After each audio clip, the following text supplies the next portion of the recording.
What? My screen went recording in progress. And yeah, mine does that too. It doesn't pick it up on the video. Oh, you want to start over or just no, let's go for it. All right. Here we are. We'll keep that in there. Hey, everybody. Welcome to the Doctors of Running Virtual Roundtable, where we discuss the art and the science to the stuff that we are putting on our feet. Last week, we had an episode where we started going through some Q&As, and at that time, the Bucks were 1 win away from winning the NBA championship, and I can gladly say Bucks in 6, you guys. Giannis Antetokounmpo, who was definitely questioned in his decision to stay in Milwaukee, was able to bring the team to the championship with Chris Middleton, who also had a lot of questions surrounding him, with Coach Bud, who had a lot of flack thrown at him as well. Just happy for them. And if you haven't listened to Giannis's post-game interviews, super humble guy. He's got an amazing story. This isn't a sponsor, but go on YouTube and watch the Finding Giannis documentary. He's just a guy who definitely is worth, learning a little bit about him. He's got a really humble upbringing, really cool story, and it keeps him human in the midst of being a superstar. So anyway, go Bucks. Super pumped about it. It's been a fun week. Matt doesn't care still, which is awesome. This is literally all I hear about, by the way, and our messages back and forth. I'm sitting there while the rest of them talk about this. Like, I don't know what they're talking about. My entire year was getting flack from DJ and Bach. Yeah. The entire year. Just they were trying to get under my feathers. So the fact that they won a championship is great. Yeah, you haven't thrown anything back yet. I'm waiting for the chat to blow up again. But... No, that's not how I roll, really. Right. I'll just take it, They definitely roll like that. They want to really get under my skin. Yeah. And maybe it does more than I let on, but it's fine. It's fine. They won the championship, so it's awesome. And this is not a commentary on basketball, but obviously there's conversations around the journey to get there and what happened with the other teams that they beat in terms of injuries and all that. I also can't believe that Giannis had this nasty hyperextension injury and was able to come back about 8 or 9 or 10 days later and looked better than he did before. He must have a lot of elasticity in his ligaments. Did you see the injury, Matt? That actually is the one thing I was paying attention to. Is I will pay attention to injuries in rehab. So I did see that. And to be able to rehab and come back from that kind of injury is very impressive. Unless, of course, they're either that resilient or like he's got some magic up his sleeve. But for those of you who are watching that, just know that elite athletes are there for a reason. They also tend to be, not always, but many of them tend to be more resilient than the rest of us. So don't expect, like, if you do that, don't expect to come back in that time. Just that was pretty intense. And not just come back, but he came back and he averaged, I think, about 35 points in the finals. He had 3 games that he scored 40 points or more. The final game, he scored 50 points. And he scored 50 points, and the Bucks won their championship for the first time in 50 years. It was just poetic. And now he has time off, right? Yeah, because Greece didn't make the post-championship. Yeah. No, and Greece didn't make the Olympics, I don't think. So he's not playing. But anyway, let's move on to what we're here for. Yep. Looking into the future, we're going to be doing basically a mailbag where we've been fielding your questions from wherever they come in, and we're going to be putting them into our podcast regardless of what we are reviewing. So we'll have episodes that are on certain shoes, but then we'll also have a mailbag section maybe at the beginning and at the end. We're going to work it out, but we're going to keep going through the list of questions that we had from last time. So let's just jump right in. And this is a question. We'll still, by the way, have plenty of live shoe reviews, shoe discussions, and we'll have plenty of interviews coming up. Just know that we're going to try to use this to get to all of your questions because we're growing enough. It's hard to keep up with all of them. So we're going to try to get you those answers one way or another. Go for it. Totally. Right. So here's our first question for tonight from Pat on Instagram. He said, "What's up, dudes? Love your show. I had a topic suggestion for you. I was wondering if you could talk about the differences between outsoles that are a single flat piece of rubber."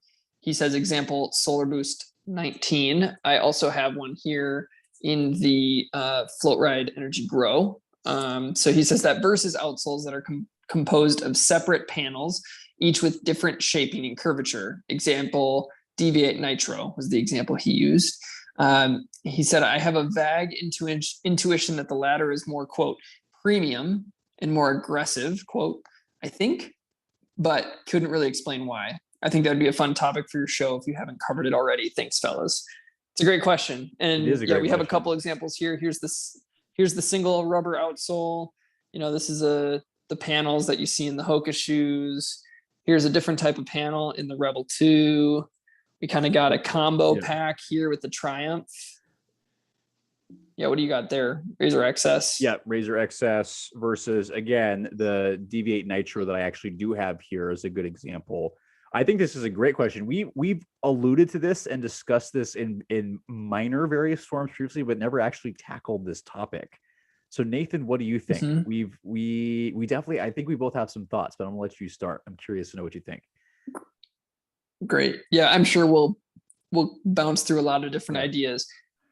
One of the things is that the outsole coverage is going to be a weight factor. So for some shoes, they are trying to minimize the amount of rubber used because rubber is a heavier material than some others. So you look at a lot of Hoka shoes, they're trying to do high stack with lower weight. Do you have I was just going to ask if you had the Speed Freak. Yeah. So you have the Speed Freak from Skechers, and that's their racing flat. So they minimize their rubber to only the areas that you typically are putting more time on the ground through your gait cycle, landing posterior lateral and transitioning to, the medial side and pushing off there. So one reason that they'll do kind of not one whole slab is to save some weight. You see that even in shoes like this in the Bondi X. Oh, Matt's poor outsoles. Makes me so sad. The other thing that pops into my mind right away is just how rubber does act as a stiffening agent. And so depending on how shoes outsoles are constructed is going to change the rigidity, even if in a minor way, of the shoe. So for example, even I'm going to hold up the Triumph 19. So Triumph 19 has a little bit heavier and a thicker of an outsole, and the fact that through the whole midfoot here and then stretching through the forefoot, it's one connected layer that is going to add some rigidity to the forefoot because the rubber is slightly elastic and it's not going to let it flex as easily. Whereas you go to what's a good example here? I don't have a good example here. I would say the Kinvara is a great example of the exact opposite, where it's really the outsole is really just exposed midsole. So there's no additional stiffening agent. Yes, this shoe runs a hair firmer because it's so close to the ground, but like flexibility wise, there's a ton. Yes, it's also because this is a thinner shoe, but there's just less resistance. And we see that even with other shoes that have even with thicker midsoles, that they just tend to flex better. Now, it's not the only factor that contributes to that, but it's definitely a large factor that does contribute to that. And I think when he talks about premium as well, I think there is some truth there. Like for a shoe company to have to cut rubber and have more pieces involved, I'm sure there's some level of cost associated. I don't know if that would be the primary vehicle that they make that decision. We'll have to ask. We have enough context. I'd be curious to ask that question because we ask questions like that all the time, but just hadn't thought to that. Where that's been part of the really fun journey of getting to talk to and get to know some of the footwear developers that that all these shoes come from. Is we ask some questions like that, sometimes get very surprising answers that we wouldn't have expected about what goes into creating a shoe or development costs. Like we learned recently about what goes into shipping shoes over and realize how difficult that is, just because previously a lot of the ports were getting stopped up, and that totally halts getting them to retail and selling. So that's off topic, but that's a good question. We should definitely ask that. I wonder who would be most receptive to answering that question. What other thoughts do you have, Matt, on outsole? I definitely agree. I think all the components in the sole, so outsole, midsole, and insole, can definitely affect the feel of the ride for sure. Whether it's midsole bending stiffness, which most of the time when people talk about, they're talking about plates, but plates are not the only thing that contribute to stiffness in the ride. The technical term is called midsole bending stiffness, right? How much resistance there is to the sole bending. That'll make a shoe more or less flexible and also change to how much toe spring is needed. So all those factors can contribute to that, but outsoles for sure, right? Because again, the more cutouts you have longitudinally, the more flexible the ride's going to be. just where I'm losing the convar here. You know, of course, unless there's a plate like this shoe, like there's a lot of this stuff going across here without major outsole components. Yeah, it's gonna be more flexible. There's gonna be more give to the sole. The other thing that the perception of firmness, and we talk about this all the time privately and occasionally mention it publicly on some of the reviews, that outsole coverage, depending on where it is, can definitely affect how firm a shoe feels. Where the Convar is a great example where underfoot, even though there's not a lot of material here, I still found this surprisingly soft for how close to the ground this was. And again, it's because there's not a lot of outsole to firm that up. The additional rubber does create additional firmness. So a good example, again, the Triumph just felt just a hair firmer even with the ton of foam under here. The Speed Freak feels very soft underfoot because there's not a lot of outsole coverage. And so it's just hyper that's interacting between your foot and the ground, although there is the insole in there. But yeah, it can change a lot of things. It can change, and not for everybody because everybody's different. It can change perception of how firm a shoe is. It can change flexibility or rigidity. Yeah, it's not the only thing that does that, but it's certainly something that can affect that for sure. If that's premium or not, that's a good question. I don't know the answer because I wonder if you have like a whole piece versus, you know, breakout sections. I don't know. It's a good question in terms of does it make it more premium? I got to imagine that the cost is somewhat lowered, or at least the steps involved is less, right? Because you don't have to cut it 5 times; you just cut it once, right? I mean, I would assume something like this would be cheaper in terms of like the outsole component, maybe not the other parts versus something, you know, like this where they got to like cut that up. But I don't know. Yeah, that's a different area. The other piece that two things I had. One, I haven't actually ran in this shoe, but the Salomon Predict 2 actually popped into my head because it has flex grooves, but the outsole stretches over the flex grooves and there's like a hole between where the flex groove is, and it almost acts like a little spring or a rubber band that would get stretched, and then the idea is that it would fold back to its original state and help with kind of that returning and propulsion. So I found that's an interesting shoe. If you haven't looked at it closely, go check that one out, Pat. That could be an interesting one to think about when you think about aggressive nature. Do you have the Tarther Edge or Tarther Edge 2 on you by chance? No, I sent that to Bach. Bach has them? Yeah, okay. Bach has it. That's another good example. Yeah. Yes, because when he speaks about aggressive, I think of that shoe for 2 reasons. One is that they use the triangle shape. And this is more talking about traction and things like that. And Bach actually wrote up stuff about triangles. Are you going to go get something? Or are you good? Yeah, I would, except I can't yet. Yeah, don't. Yeah, you have to wait on that one. Darn it. Yeah, I can't get that one.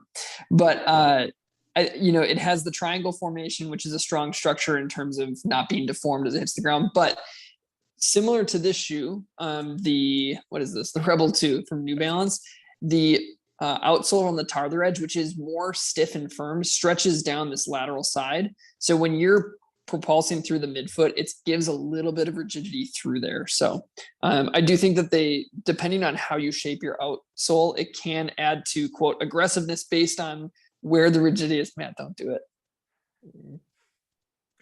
Okay. It's fine. Yeah, we're fine. Just adding to the hype right now. Yeah. Good. Anything else you want to say on that one? No, I think that's it. It's just interesting. It's a good question because we've talked about it a little bit, but I think now it's going to be a little more in the forefront of our minds. Looking at even something like the RC Elite 2 of going like, how is this going to affect that, right? Because this outsole coverage, even right here, is very thin. This still feels very soft versus transitioning into the forefoot where this material is firmer. That's going to change the ride potentially. So yeah, we'll have to think about that. Do you like that?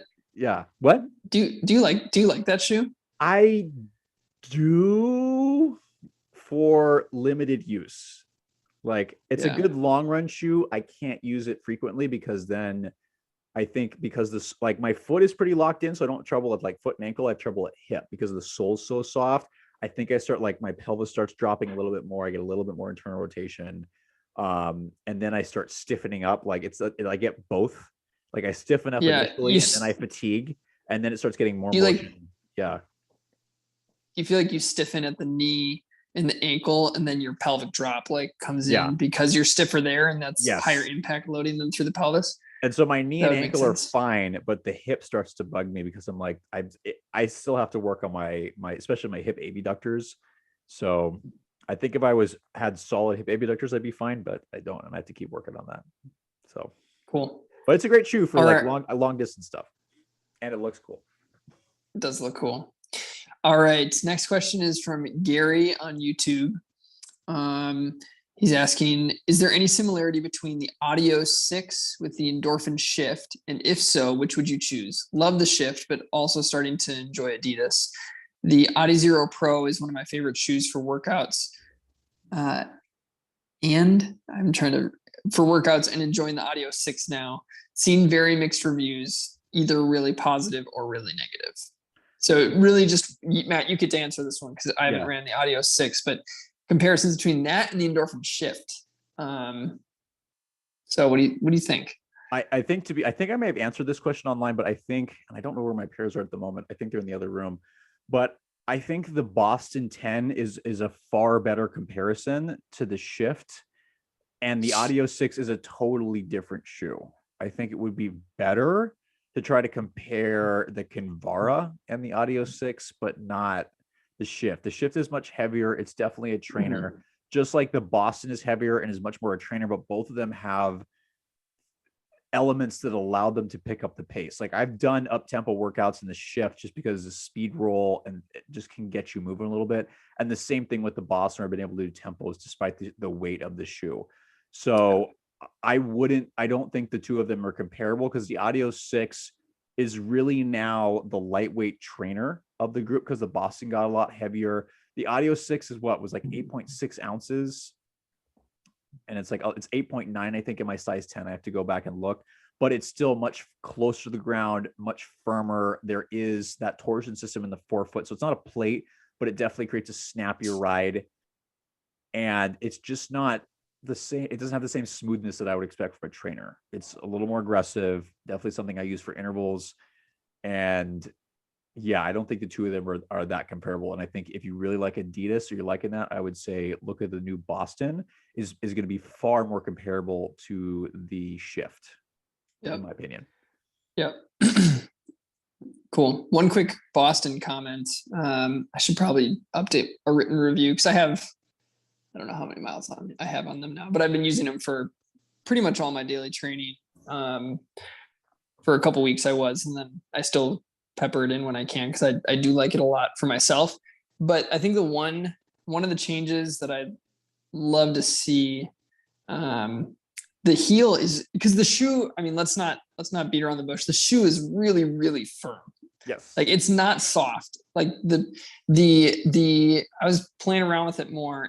It really seems like oh my gosh, the Light Strike Pro in the heel is a rim and not actually through the full heel. And then even in the forefoot, it seems like such a thin layer underneath the foot. The outside shows a little bit more, but I'd be curious to see what's actually under there because it's firm through the whole shoe.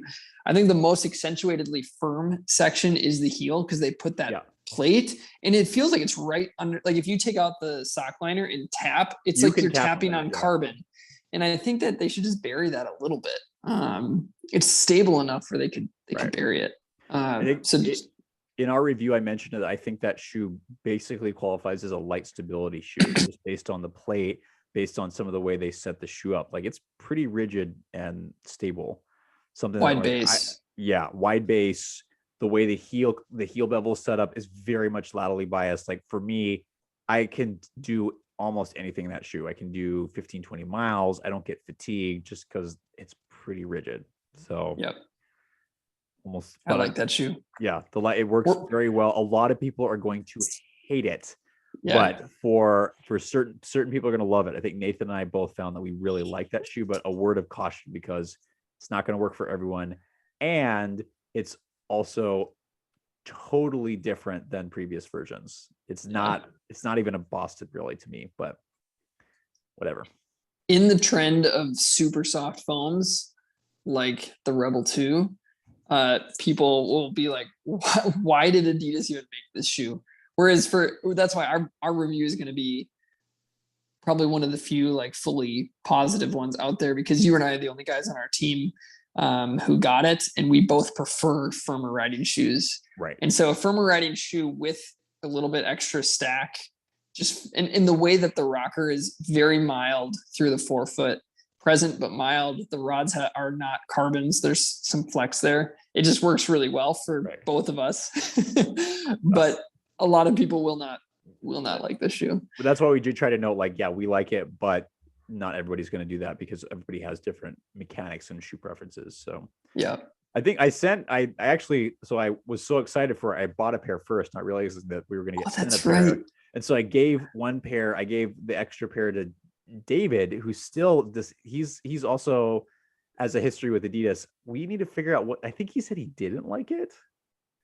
I hope he didn't. We need that versatility in our review. We'll find out. We need to follow up with him because we always like it when we disagree on shoes because it means that you're getting a variety of opinions. And then we're screwed when everybody likes it. We're like, dude, we need some. It's like we're endorsing this. Yeah. Yeah. Cool. Good question from Gary there. That's great. Let's move to the next one. This is from Caesar on Facebook.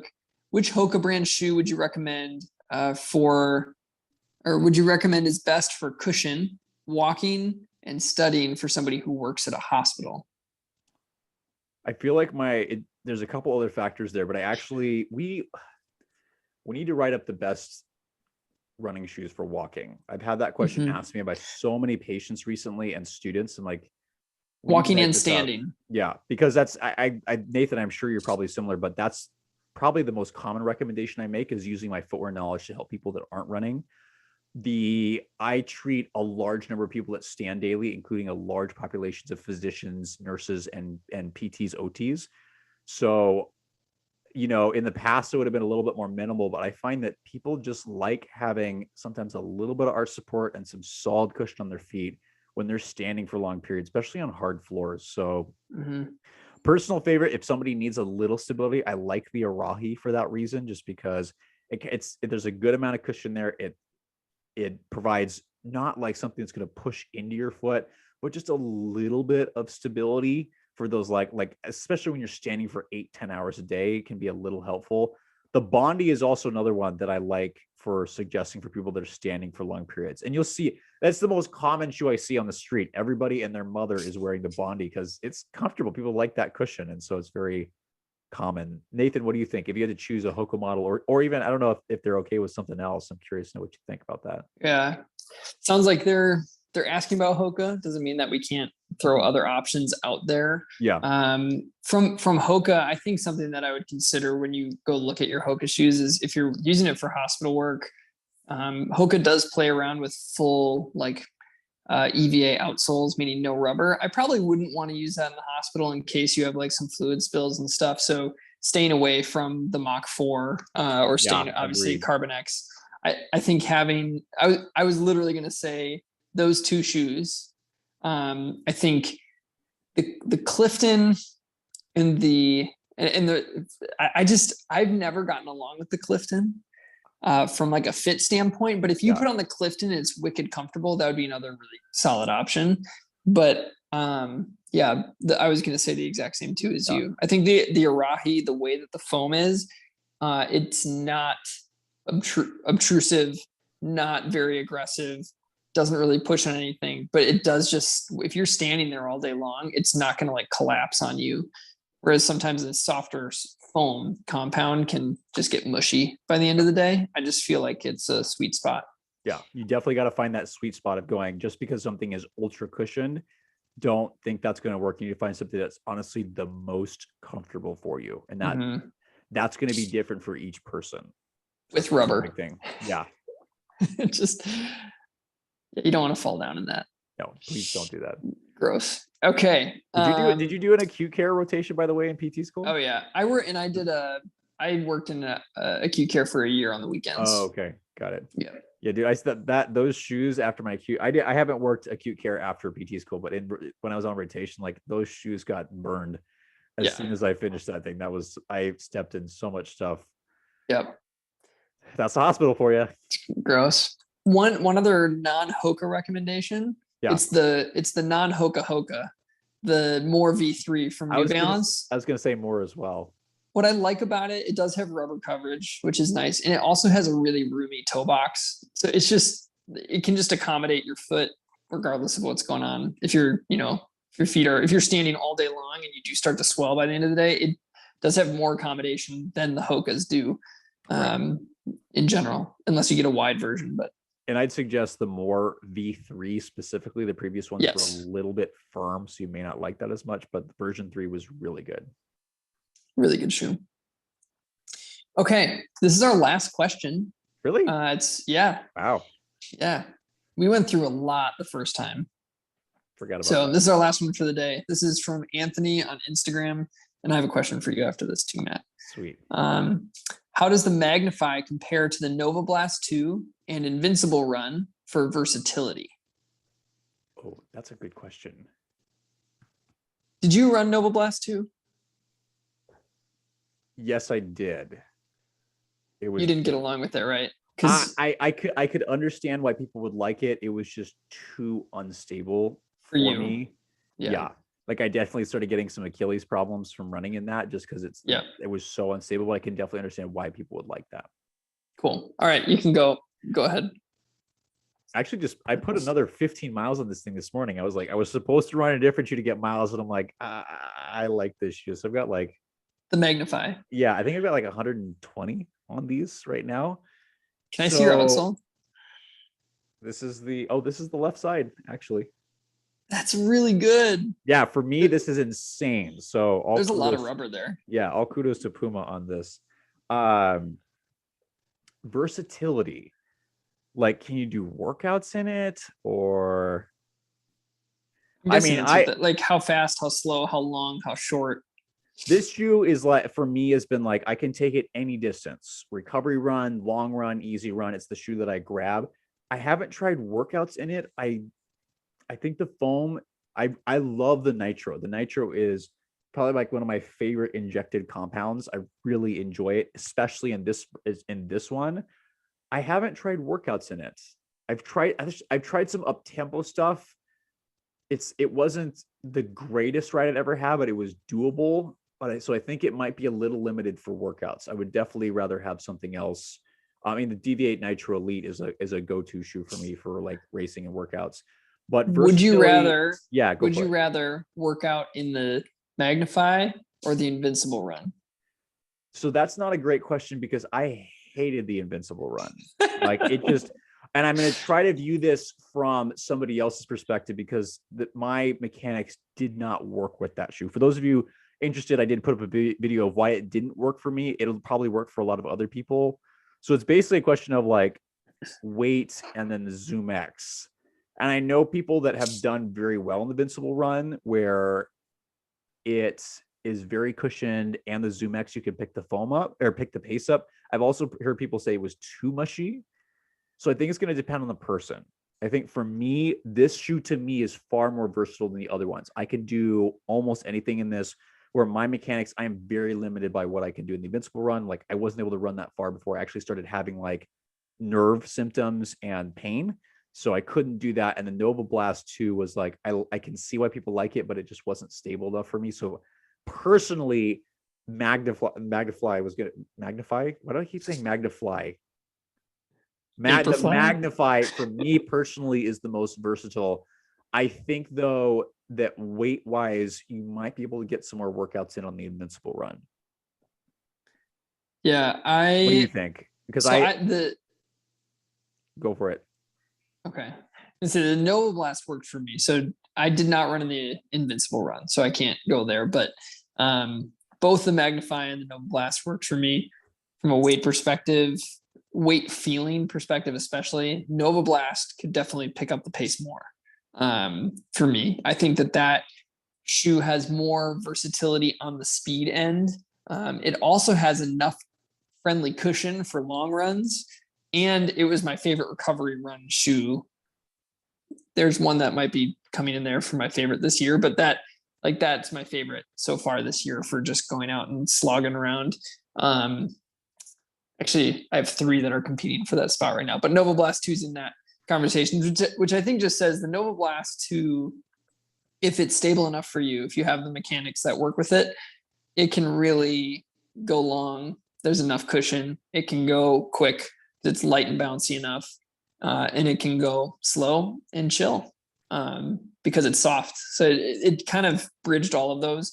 I think the Magnify has that heavier vibe to it. Like the heel is thick and just a little bit heavy, bottom heavy. Not extremely, like it's relatively well balanced, but it's definitely more bottom heavy and harder to turn over really quickly for me, even though the foam is really nice too. Like I said, it's a great shoe, but I think that the Nova Blast 2 edges it out just because of the speed end of things. So I think we both agree that Nova Blast and Infinity Run are probably going to be better options in terms of versatility if you're trying to go fast.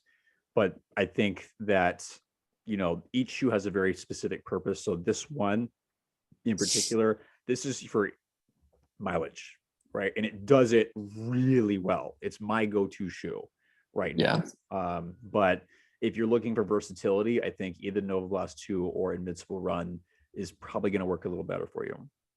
Yeah. Which one of the two that you prefer will totally depend on your mechanics. Right. It's interesting because they're both not the most stable, right? So you're just going to have to see sole transition, stuff like that fit. So yeah. All right. My last question for you, Matt, is there a shoe that you've been running in this week that really you may have answered the question already, but a shoe that you're running in this week that really is catching your interest, that's been really fun to run in, surprising, kind of any of those categories? That's a good question. I'd probably have to say this one just from a workout perspective. Like it's not the fastest shoe out there. However, Speed Freak. Yeah, this is Speed Freak. However, it's been something I've been able to trust. Like it's one of those ones where, it's definitely not the fastest shoe, but I like that there's plenty of cushion that I can very easily warm up and cool down in it and get a decent workout in. Like I've done some great tempo runs in this shoe. I've done intervals.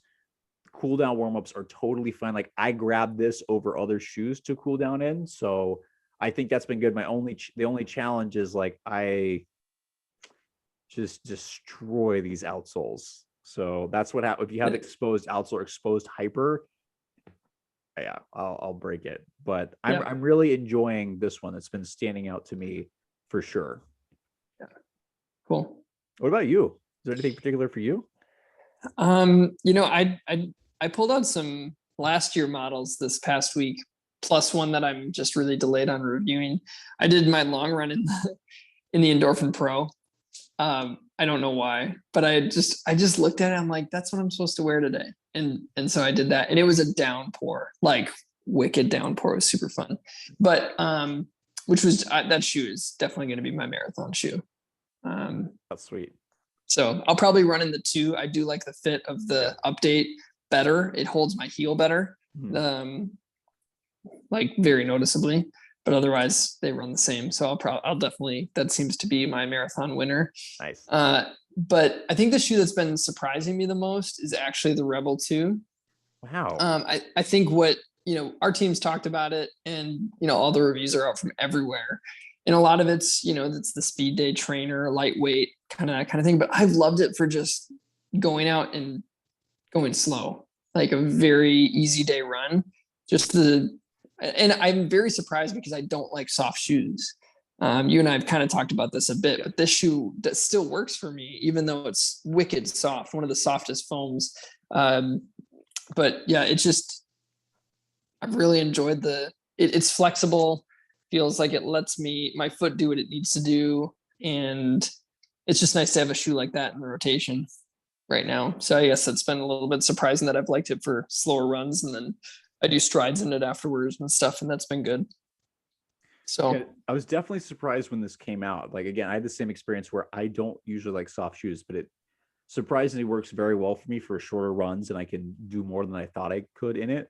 But it's interesting because it's definitely got pretty decent ground feel. Again, it's not the highest stack shoe, which is interesting to have this kind of shoe come out, because this used to be one of the most popular things. You have these like lightweight trainers that everybody was making, and that was the go-to. I mean, the Kinvara is another remnant of that time.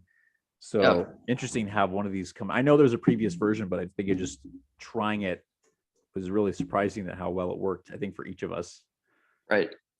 Because I was Right. scared actually to run it. I'm like, oh, Me too. no, I know what this thing is. And then I was like, oh, this is pleasant. And I'm even surprised. I thought going slower for, 45 minutes to an hour, I was like, maybe the foam is so soft it would bottom out on me. It just hasn't. Like it's been good for that. I haven't taken it like an hour and a half, but I don't think I could do that. It's been good for under an hour. Yeah. So, which is surprising. I thought it would bottom out even at a half hour just with how soft. But it's smooth. So buttery. Anyway, I think I had the surprisingly same experience with this one where I was a little scared to run in this. And then I randomly grabbed this for a long run when we first had it. And when I first had it, and it worked really well. I think the forefoot, the plate, and speaking of the outsole firms up the forefoot a little bit, but I was RC Elite too. Yeah, I was able to do like an 18-mile run in this without too many issues. And I was like, oh, this actually worked. That was interesting. So cool. I think that New Balance is doing enough things to offset how soft the sole is to still create, a cradle for your foot that, it's not, the sole is super soft, but make sure look at the other components as well. So right. That's very interesting. Awesome. I'm not on Ben Johnson's level of love with this shoe, but I can appreciate it. He just makes it look so good too. Yeah. Let's be honest. Yeah. New Balance should be paying him at this point based on the marketing. For real. They're not already. Awesome. Anything else you want to say, Matt? Oh, that's a good. I hadn't even thought about that. I'm just in question and answer mode. If not, that's fine. We'll just wrap it up. Dude, I think we should. You want to talk about anything else or just wrap it up? I don't know. Anything on the horizons that you're really excited about? Either shoes that you have right now you're finishing up, or like things that are coming down the pipeline that we can talk about. Yeah. Shoe that I'm still getting miles on that for some reason is the most comfortable Hoka I've ever worn is the Zinal. Oh, yeah. Like it just is so. It's maybe a little long. You can even just see it looks kind of long. Yeah. But it just is so comfortable. The dual midsole here works really, really well. It's a lower stack Hoka, which is just really refreshing. And it can go road to trail pretty easy because It's not too aggressive. It's just one of the most comfortable shoes that I put on my feet just for fit of my foot. And that's always enjoyable. What about you? Wow, that's interesting. I'm excited to try the Bondi X, which I think is supposedly on its way to me. Yeah. Because half of me is expecting to hate it totally, and the other half is like, well, I've had that expectation before with certain shoes and I end up really liking them. So I'm just very curious to try that shoe and see either how much or how little I hate it. I'm just kidding. But yeah, those extended heels and I don't normally get along. So I'm curious to see how that goes. It's very beveled. Okay. I'd be surprised if you hit back there at all. It's beveled out of the way, but we'll see what you do. Remember how hard I landed on my heel. I think that's a challenge now. It's true. Yeah. We'll see if you can see. That's the one I'm interested in. There's a couple things we can't talk about yet that I'm also excited for, but anything else that we don't have that you would love to try at the moment?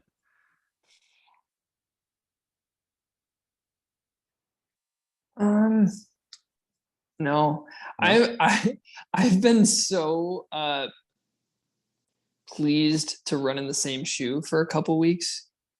It's been so nice to just keep bringing out the shoes that I want to run in instead of testing. And that's been one of the benefits of adding guest reviewers because we can spend a little bit more time in a shoe. And like personally, I'm like coming back from some injuries that were caused by some shoes that were prototypes. So like we've never reviewed them, but like I'm still coming back from that. And so to be able to choose shoes that suit me well has been just really enjoyable. So I actually like don't want more shoes sent to my house. I just want to keep running in the ones that I got. Oh, that means there's a storm coming now. We're going to have like 8 pairs show up tomorrow. I know, right? But I would say I'm in the content seat. I'm always curious about more Nike stuff because I just don't have experience in that. But I think finding good trainer options for new runners is also something that's piquing my interest. They're not the exciting shoes that come out on the market, but finding affordable quality foam, good geometry.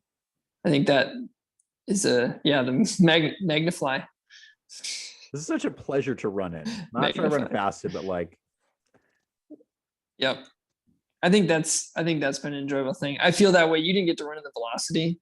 Mm-hmm. The Velocity is a really solid shoe.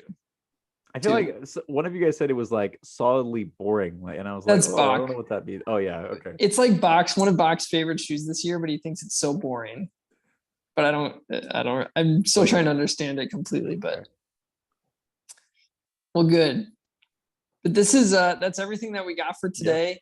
If you want to follow what we're doing, you can obviously check out our Instagram, Facebook, and Twitter, and then check out our recent reviews that are on doctorsrunning.com.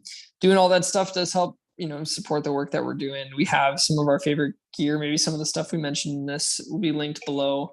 But really, we've just been having a lot of fun doing this. We're working on some literature reviews of footwear trends in the industry and trying to put that stuff together both for you guys and for the research community. So keep an eye out for that stuff.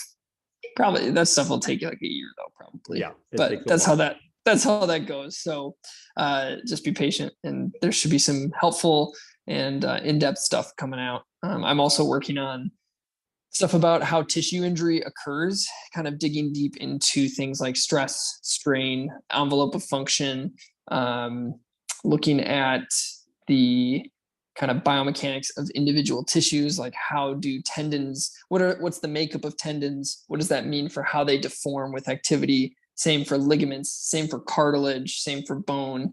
And so I'm in process of putting all those together. And that's more just kind of deep dive nerdy stuff than it is super practical, but it can be helpful to have that base knowledge so that when you have an injury, you can think about it in the way of, okay, what tissue is injured and what does that mean for my recovery? And what kind of stress and strain and activities can my tissue handle at this point of recovery? So working on that too. We got a lot coming down the pipeline and look forward to sharing it with y'all. Yep. And in case everybody, we've said this a few times, don't forget that we have other social media accounts as well that Bach does such a great job with. So we have a Strava too, where you can see kind of what we're running in. You can see what I'm destroying at that time. We have a LinkedIn. We got, was it Twitter? Do we have a Pinterest? I've said this like 3 times. Yeah, we get all kinds of stuff you can follow us on and get whatever. TikTok. Yeah, TikTok, whatever medium that you want to get this through, we've got it. So check us out. We're always trying to put out content, and I'm super excited. I think I'm excited people like the Science Fridays, so we'll definitely keep those going. Yeah. It's an important feature. So for sure. Yeah, thanks for following along. We appreciate it. So it's fun to do. Again, we do this all on top of full-time jobs, or a million of other things, and so it's definitely a joy to be able to share this with you guys. So thanks for watching, listening, and reading. Bucks and 6.